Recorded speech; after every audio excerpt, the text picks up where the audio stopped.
Alright guys, just saying here, we're back for another Dragon Ball Z Dokkan battle video, and with the Super 17 banners being out for a day or two at this point, I think it is pretty safe to say the hype definitely has started to die down, and with that, of course, that means our attention is starting to shift more towards Sunday, which is coming out very soon. If they stick to what they did last year, the banner is going to be dropping March 18th, so definitely it's right around the corner, and with that, I'm expecting some crazy easy A's. I mean, as you can see right here, we're showcasing the AGL Bardock today, and within the next couple days, we'll probably showcase the physical transforming Vegeta, just so I can showcase these units that I think will easy A.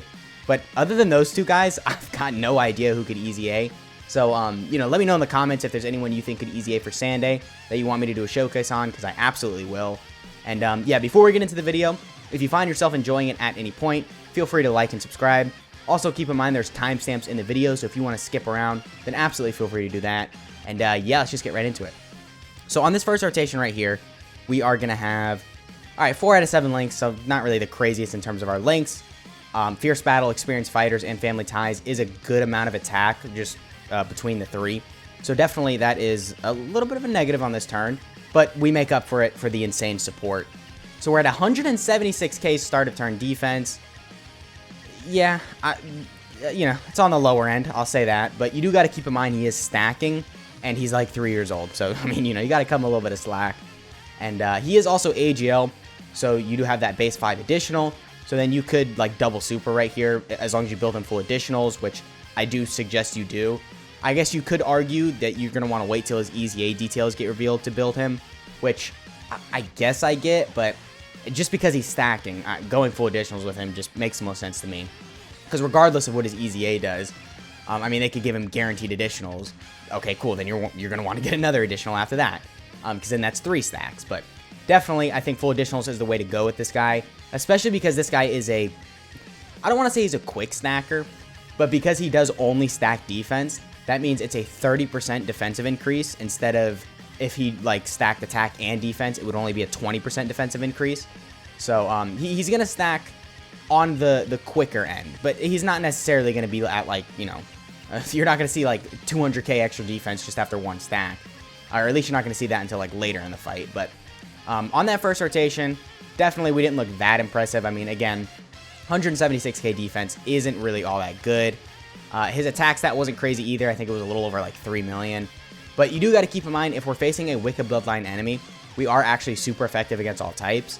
So with some good additional luck and maybe a little bit of crit going on too, he definitely could look pretty impressive offensively if you're fighting a Wicked Bloodline enemy. But anyway, on this rotation right here, we are going to have 5 out of 7 links, and we once again have an insane amount of support. So we are at 254k start of turn defense. So yeah, I mean, a big jump up. We were at 176, I think, on the previous turn. So it was like 80k in defense, which is, that's pretty good. And then, yeah, we'll see what his attack stat is right here. This guy does also have a transformation on turn 4, I believe. Actually, it's very easy to get. As I said, you need to be on turn 4 from start of battle, or you can activate it at any point when there's a Wicked Bloodline category enemy. So definitely very easy to get. The only issue is I don't really think you should transform with him that early. I think you're probably going to want to stack up with him a bit, because, as I said, he is on the quicker end of stacking, and his stacks do carry over into his transform state, and his defensive stat isn't really all that good when he transforms, but he does have some things like damage reduction. So if you have a high level of defense, like let's say you get him to 500, 600k defense, I think this guy, let me check what he has in terms of his damage reduction. Yeah, he has 18% damage reduction. So if you get this guy to like 500 or like, 600k defense with 18% damage reduction, that will combine very well. But if this guy's only at like 200k defense, or if you transform with him as soon as possible, and you're at like 176, then with 18% damage reduction, it's really not going to matter.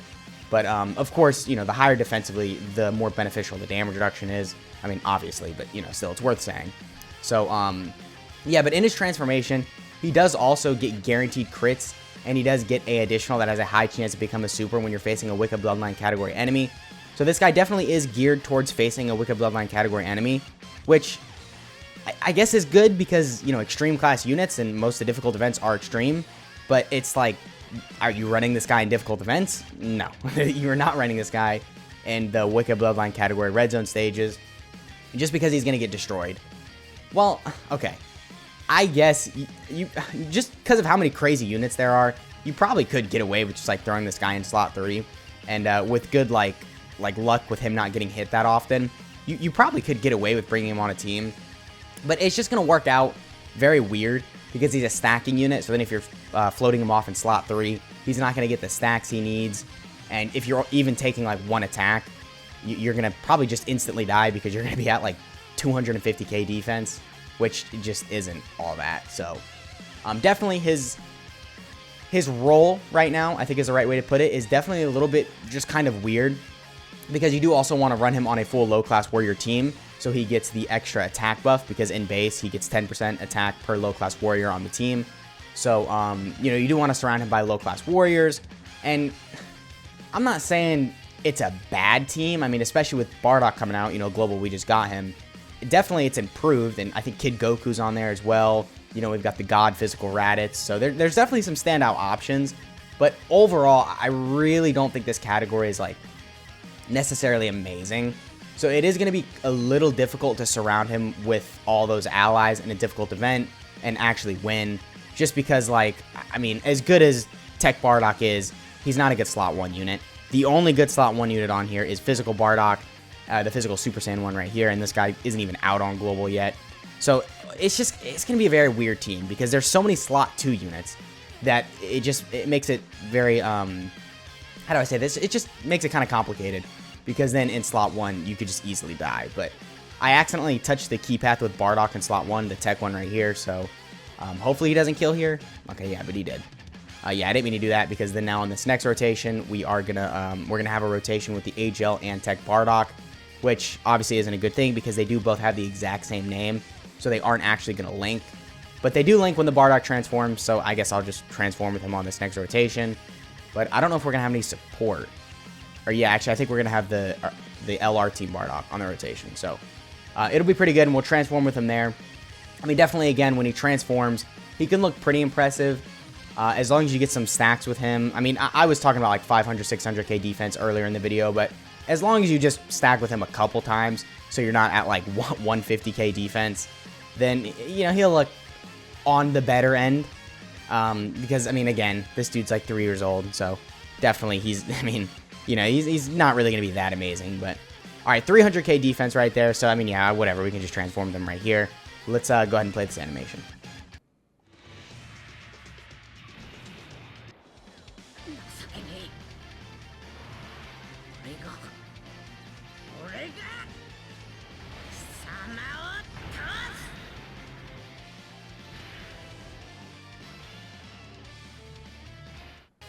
All right, yeah, I mean, it looks pretty good. Definitely pretty good considering his age. But, okay, so we're going to have 5 out of 7 links. And start a turn, we actually drop a little. Okay, interesting. So 275k defense.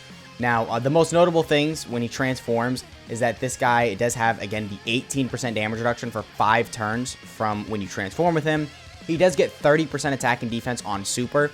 And then this guy does also get additionals and the crits when you're facing a Wicca Bloodline enemy, but that doesn't apply here. So definitely, I mean, that doesn't really matter. But yeah, 275k defense. I guess that's all right. How many links? So, okay, still 5 out of 7. But I guess that's all right, because we do get the 30% on super attack effect.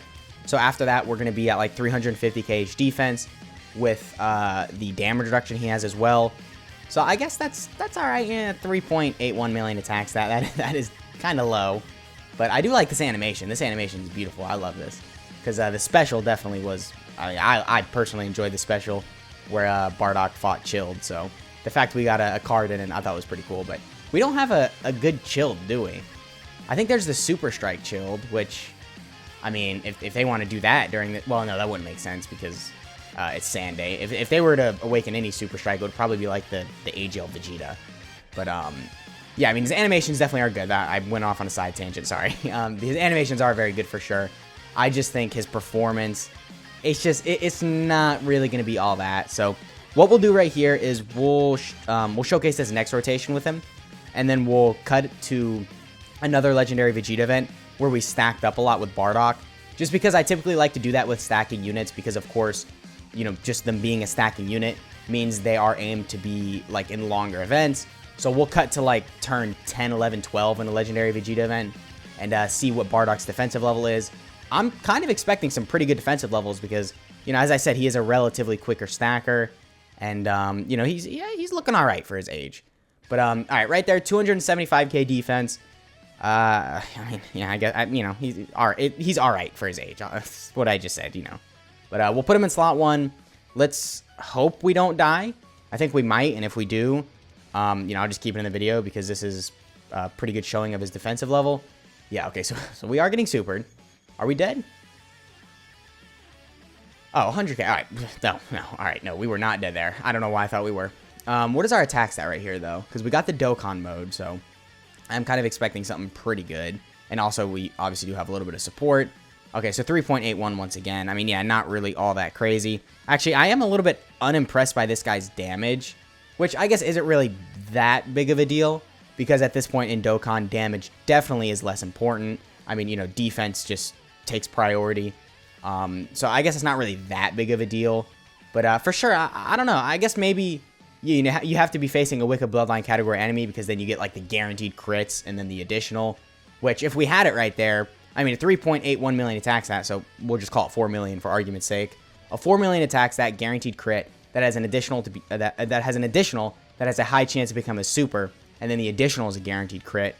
I mean, definitely is somewhat impressive, but it's just the fact that the only event where there's a Wicked Bloodline category enemy that you're going to be facing like pretty commonly is going to be obviously the Wicked Bloodline Red Zone stages, and that's just not somewhere you're going to want to bring this guy. So anyway, with all that shown, let's go ahead and cut to another run where we've stacked up a lot with the base Bardock and see how high defensively he can get to. Okay, so we're here in the very end of the GT Legendary Goku event, you know, turn 13. We've stacked up a lot with him. We've got 5 out of 7 links. We've got the support from Tora. So just overall good rotation. And yeah, okay, 600k defense. So still a little bit on the lower end considering, you know, turn 13. I was kind of expecting a little bit of a higher defensive stat. But I guess considering his age and everything he's got going on, that definitely still isn't bad. Now, I am going to pop the active skill right here because you would assume his defense would go up, but actually I think he does lose like 20% defense. So yeah, actually it goes down a little, which definitely is not a good thing, but now we have the 18% damage reduction, we've got the dodge chance, and we've got a lot more going on for him. So for this rotation, transforming with him definitely does make him look a little bit better, but we very well could still die right here. I mean, we do have type disadvantage, so of course we could die, but I mean, I just want to showcase his rotation. So yeah, double digits. Okay, we are getting supered. All right, well, is this death? 97k. All right, maybe I'm underrating this Bardock. That's actually pretty good. All right, my bad. I wasn't trying to disrespect him, thinking he was finna die, but actually he tanked that very well, and almost a 4 million attack stat. Little on the lower end, I'm gonna be honest, but defensively, I was actually pretty impressed. But I mean, you know, do keep in mind we're on turn what 13, so I mean we've had a lot of time to stack with him. So as a stacking unit, you would only assume he would be very good right here. But we did get 2 supers. So defensively, actually, we were 800k right there. So 800k defense with 18% damage reduction for a 3-year-old unit. Very, very good. Actually, that rotation right there was crazy. That was a very good rotation for him. So definitely very impressive, but it's not that impressive once you start to consider turn 13. So, you know, this isn't a very realistic showing. Like, you're not going to be on turn 13, 14. Maybe outside of, like, this event. But even this event, I mean, it's very easy. So, he'll perform well. But anyway, with all that shown, we'll cut to a Wicked Bloodline Red Zone stage. Because, you know, we've had the time to show him spreading his wings looking good. Now let's show him get absolutely destroyed in one shot. I have no idea where I'm going to bring him, but I'll bring him in one of the Red Zone stages. Okay, so we are here fighting Metal Cooler Core. Now, I figured bring him versus Metal Cooler Core just because this is the hardest hitting enemy in the Wicked Bloodline Red Zone stage. Because there is no enemy where he has type advantage against that, or there's no enemy that has a final phase of STR. So, there's not really a standout good fight for him necessarily. So, yeah, I figured I'd just bring him in here. But anyway, right here we are going to be looking pretty good. We're going to have 6 out of 7 links. We've got support from the Tora and 252k defense, so not good at all. But we're on turn 4, so of course we haven't really gotten to stack with him. But we are going to transform with him right here, just because I want to look as good as possible. Now, I'm not going to worry about him taking a super, I can tell you this with confidence, he will die from a super. But I do want to take a couple normals just to see how well he's going to tank that. Because I think if he can take double digits from this this cooler, that is very impressive. But I kind of doubt it. Well, actually, if we get like 3 additionals, it's definitely possible. Because we've got the 1 super incoming, because of course we got a super attack. We've got an additional that has a high chance to become a super. That was a lot of damage. And then, so that's 2 supers, and then we get the hidden potential one, which he's AGL, so he has the base 5 additional. So we've got a pretty solid shot at getting that. So then that's 3 supers right there, on top of the 18% damage reduction. And of course, don't forget about the dodge chance as well. So I mean, I guess we could look pretty good right here if we get lucky with additionals. But a 4.31 million attacks, that definitely pretty solid considering it's a guaranteed crit. How much damage is it going to do? 2.48. Yeah, all right. So good amount of damage. So we did not get the additional, and oh, okay, we got 2 hidden potential normals. Yeah, 240k. Yeah. Well, yeah. I mean, you know, okay. To be fair, we didn't get any additionals with him. And well, also during that fight, we did have the Goku family support memory. So, I mean, that was kind of like his perfect scenario. But 250k per normal, man. Yeah. Well, you know, definitely needs an easy A. Definitely does need that. So, with all that shown, let's go ahead and cut to the unit breakdown. Alright, so here we have Raging Counterattack Bardock. So starting off with his leader skill, it is Revenge or Low Class Warrior category Ki +4, HP plus 130%, and then Attack and Defense plus 170%. So definitely pretty useful with the 4 Ki, but these categories are kind of bad, so I mean, you know, not really the best lead. But if he does Easy A, of course, he would help those 2 categories out a lot, so that definitely is a good thing. This guy's super attack effect is that he stacks defense by 30%, causes immense damage to enemy, and then that's it. So definitely a little bit of a shorter super attack effect, but, you know, the stacking defense is very good. This guy's passive is he gets attack and defense plus 120%, and then he gets an additional 10% attack per low-class warrior category ally on the team, up to 50%. And then he gets the attacks effective against all types when there is a Wicked Bloodline category enemy. So, you know, not really the craziest passive either. He's missing out on a lot of stuff. By that, I mean there's no, like, additionals, there's no dodge, crits, anything like that. He's got the super effective against all types, but I mean, you got to be facing a Wicked Bloodline category enemy. And as we've discussed already in the video, that's not necessarily the most common thing. But this guy's active skill condition is that it can be activated from the 4th turn from start of battle, or at any point when there's a Wicked Bloodline category enemy. So extremely easy to get, but I don't really think this matters, because as I said earlier in the video, you are going to want to stack with him a bit before you transform. So you're not going to be doing it on turn 4 anyway, or before that if there's a Wicked Bloodline category enemy. So just kind of a weird thing. I mean, if there's any unit I wouldn't want his active skill to be, like, amazing, it would be this guy, because I'm not transforming with him until later in the fight anyway. So, I don't know, it just, personally, I feel like this is a little bit weird, but I guess it's a good active skill condition, so, you know, I guess that's good, right? And then his links are Sand Warrior Race, the Sand Lineage, Sand Pride, Family Ties, Experienced Fighters, Prepared for Battle, and Fierce Battle. So definitely a pretty solid link set, considering you're going to be running him with a lot of other Sands. This guy's categories are Revenge, Low Class Warrior, Pure Sands, Goku Family, Resurrected Warriors, Time Travelers, Super Sands, Transformation Boost, Explosion of Anger, which is just Exploding Rage, Crossover, Miraculous Awakening, Power of Revival, Timeless Legend, Legendary Existence, and Bond of Parent and Child. So definitely a lot of good categories here. He is helping a ton of them out. Or if he would Easy A and become really good, he would help a lot of these categories out. Because right now he's not really doing much for these. He isn't really that good. But yeah, overall I would say a very good unit, at least in his base form. Or let me say this, very good potential for an Easy A. But right now, just a little lacking. Now this guy's super attack effect when he transforms is he raises attack and defense for 1 turn, causes immense damage to enemy, and then greatly lowers defense. This guy's passive is he gets attack plus 180%, and then defense plus 100%. This guy gets attacks effective against all types when attacking a stream class enemy, Ki plus 3 and chance of performing a critical hit, and evading enemy's attack including super attack plus 18%, and reduces damage received by 18% for 5 turns from start of turn. And then this guy launches the additional attack that has a high chance to become a super, and you get the guaranteed crits when there's a Wicked Bloodline category enemy. So, I mean, yeah, that is pretty much it with this guy. Let me know what you're thinking about him and what you think his Easy A could look like. And also, again, let me know if there's anyone else you want me to do a showcase on in the comments that you think would Easy A for Sunday. So yeah, that has been the video. I hope you guys enjoyed, and I'll catch y'all in the next one.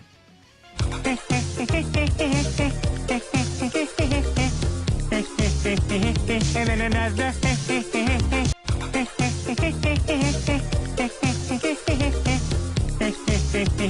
and then another.